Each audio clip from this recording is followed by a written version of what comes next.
Yo, what is good, YouTube, and welcome back to another JC2K video. In today's video, I'm going to be ranking the top 10 must-have cards here in NBA 2K24 MyTEAM. These are basically cards based on pretty much my opinion that I think are the best value in my team. I'll be completely honest. I'm judging based off of how much they cost, how hard they are to get, how good they are at their position, how important their position is. It's a variety of different things that give me this list, but it's basically my opinion on the guys you really want to be targeting to try to find a way to get on your squad because they will be very impactful. Before we hop into the video, if you haven't already, make sure you hit that subscribe button. Help me push towards the 18,000 subscriber mark on the channel. I upload every single day, tons of daily My Team content, trying to hit 18K by the end of January, which is going to be a big grind. We got to get about 50 subs a day, but we'd really appreciate it if y'all do subscribe to help us push towards that goal. Without further ado, let's hop right into it. Number 10 spot is going to be a defensive budget point guard in Jordan Poole. Jordan Poole's value is that he's only 42K and he's a very solid defensive point guard. While he doesn't have incredible size at the PG spot at only 6'4", 6'6" wingspan,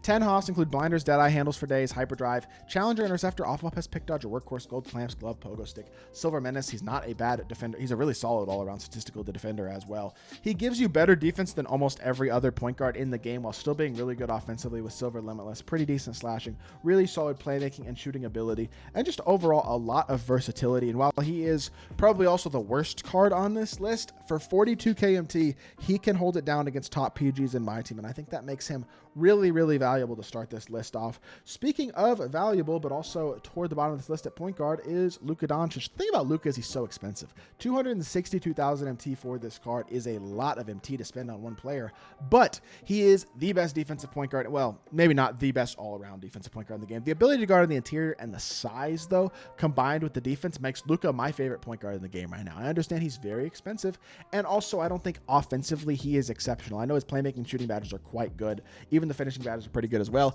And while he is a good offensive card, his release being pretty mediocre does slow him down as a shot creator and as a scorer for sure. He fits amazingly next to other really good ball handlers at the 2 and the 3, though, which is what I love so much about Luka and why I think he's one of the best cards in the game. Super expensive, so that's why he goes low on this list, especially since he isn't actually like a primary ball handler, but I think he has a lot of value and so does deserve a spot decently high on this list.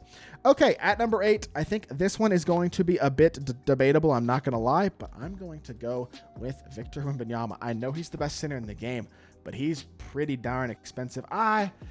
This feels a little low for Wemby, but I just think the center position has like 8 different guys that you can use at a competitive level, legitimately. Like, I think Wemby is great, but so is D-Rob, Ewing, Mutombo, Chet at the 5, Giannis at the 5, Kwame at the 5, a bunch of other guys, Hakeem, like obviously the new Greg Oden that came out today, even Kareem still. There are so many good centers. The center position is just so stacked right now with different guys. And while Wemby is, in my opinion, honestly my favorite, he's also almost $1 million MT to lock in. Very, very expensive card to lock in. And I think while he's very, very good, he's not exactly game breaking the way that people expect him to be. So for his price, he gets pretty low down the list, despite being, in my opinion, still the best center in my team.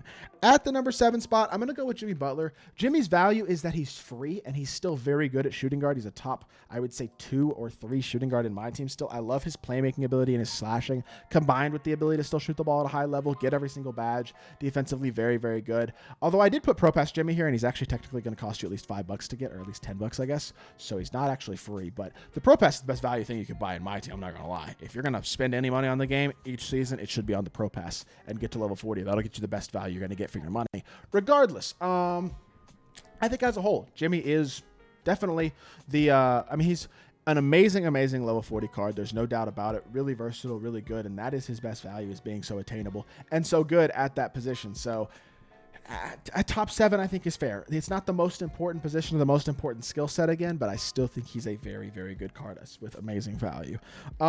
Number 6, and the only reason this feels really low for him, but I just think if you don't know what you're doing, which is like a lot of the community still, if you are not an elite level player, this Adam Morrison card is not going to be quite as good for you. He is a really, really good card if you use him in the right way. I think he's the second best card in the game right now, but he's also 900 KMT, and like, there are other really good small forwards in the game. LeBron, who a lot of people already have locked in, Luol Deng, and I mean, his set as a whole only has one other incredible, truly amazing card in the set. Like, he's an absolutely elite card, and I'm not regretting locking him in the slightest, because I do think he is truly exceptional. But I also think for his price point, again, it's hard to justify. The one thing that does make me want to consider putting him higher, and even as high as like number 3, is his ability to shot create, and that can be really valuable. So I mean, it's very debatable to put him higher than this, but I think for his price, again, he's so expensive that it's a little tough to put him that high. Although I will put him one spot higher. The reason I move one spot, I'm adjusting the list a little bit. Dennis Rodman, I just can't argue, despite him being, I know, a 20th of the price of Adam Morrison, which is obviously where his value comes from. He is not a shot creator the way Adam Morrison is. As much as he is elite defensively, he doesn't get every badge like Morrison does. He doesn't have the shot creation of Morrison. He's like the 4th or 5th best small forward in the game. Morrison is the best, and I think by a decent chunk right now, at least a small chunk over LeBron.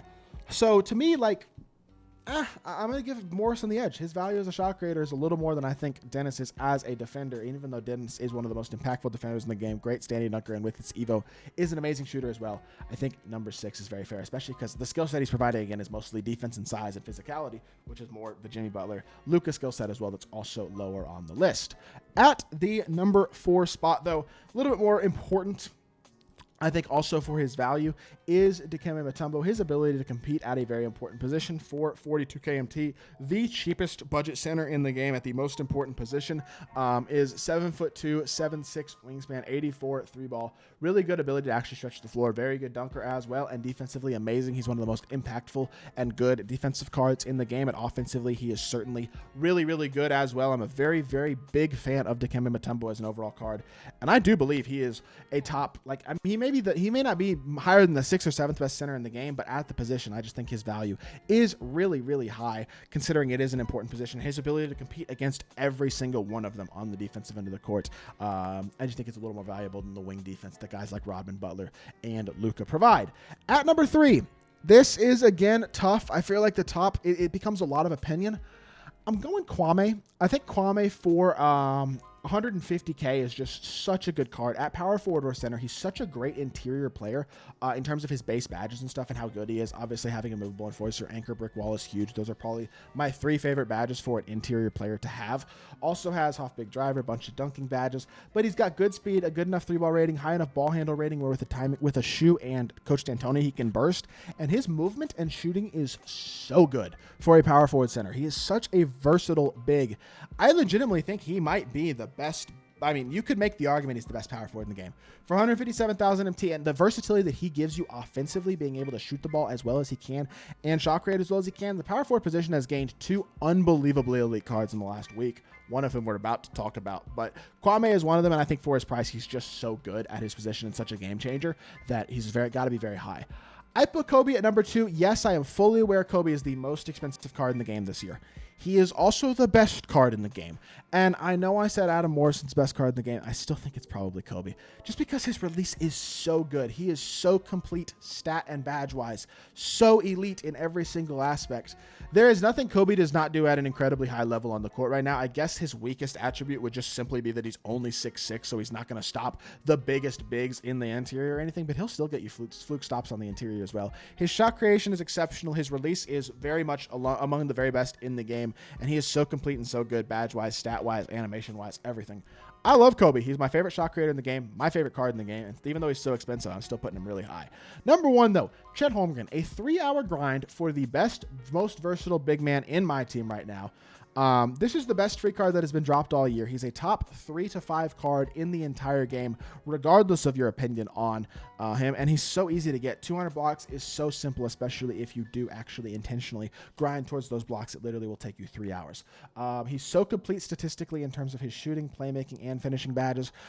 Shooting, finishing, and defensive badges. Playmaking really isn't bad on him either, though. Again, ball handle, shoot, and D'Antoni will allow him to time burst. He's got pretty good saves. He's an incredible dunker, an incredible shooter, and an incredible defender. And again, he's free. He takes 3 hours to get. He's versatile defensively. His only flaw is the low strength, but he's an amazing, amazing card. And I think Chet Holmgren, I mean, for being free, he's a must-have. He's a card everybody needs on their squad, and that is exactly what this list is about. So that's why he's number 1. Hope y'all did enjoy the video. If you did, make sure you hit that like button, leave a comment, and subscribe. I'll be back with more 2K content very, very soon. And I appreciate y'all.